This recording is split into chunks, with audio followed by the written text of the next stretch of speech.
Welcome. How to French tuft a cane chair. French tufting is an old-fashioned style of upholstery that is easy to recreate at home.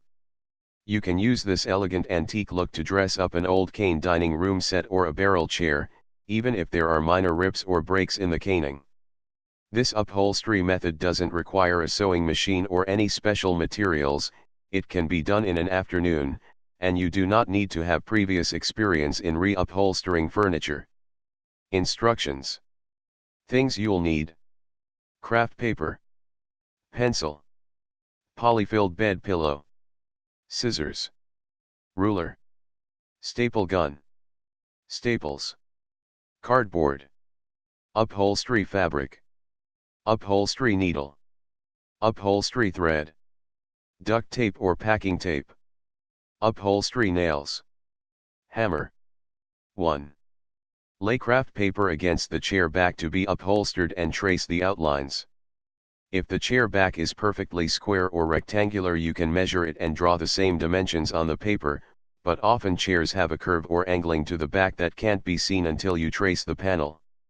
2.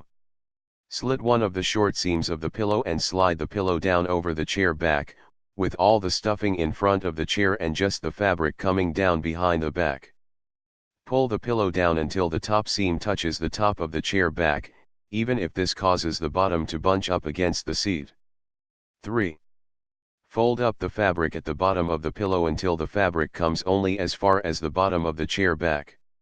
Shove any stuffing that protrudes back up into the pillow. It may help to use a ruler to stuff the polyfill evenly. 4. Tuck and fold the bottom fabric of the pillow around until the front side lies taut and smooth against the wood frame of the chair back. Bring the excess around the sides and staple the fabric down against the back of the frame. 5. Tug, fold, pleat and staple the fabric around the back frame to hold it tightly in place.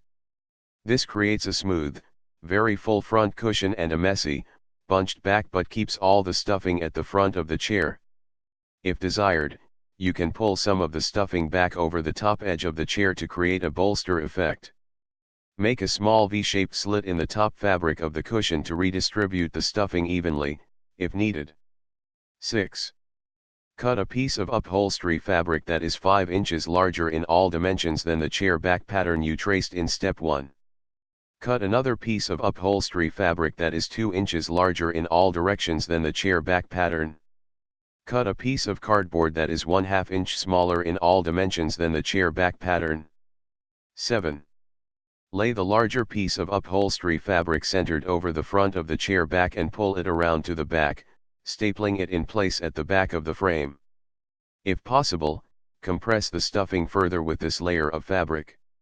If you need to add pleats to bring the fabric around curves or corners, make them as smooth and even as possible. 8. Mark equally spaced dots on the front cushion where the tufting will go. An elongated diamond pattern is traditional for French tufting, but feel free to experiment.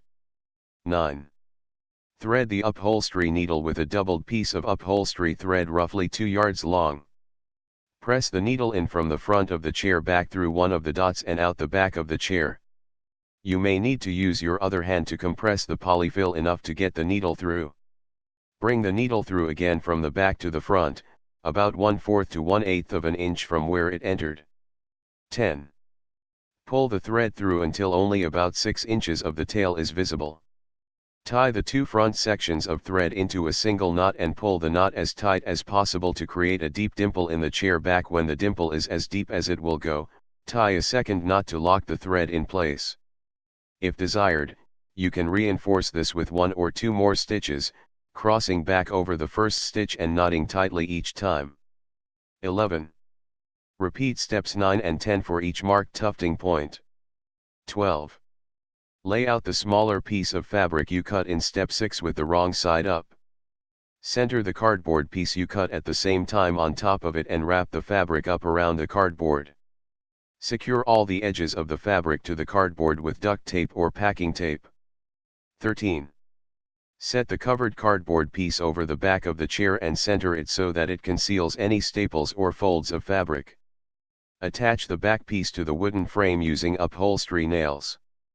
Tips and warnings. These instructions concentrate on how to upholster a chair such as a cane-back dining chair, but the same method can be used with very slight modifications for other types of chairs such as cane-backed barrel chairs and club chairs. Self-covered buttons sunk into the tufts are a common addition to tufted upholstery. You can add these between steps 11 and 12, but it is not advisable to use the buttons themselves to create the tufting, as the button shank can wear at the thread and cause it to break. Thanks for watching. Bye.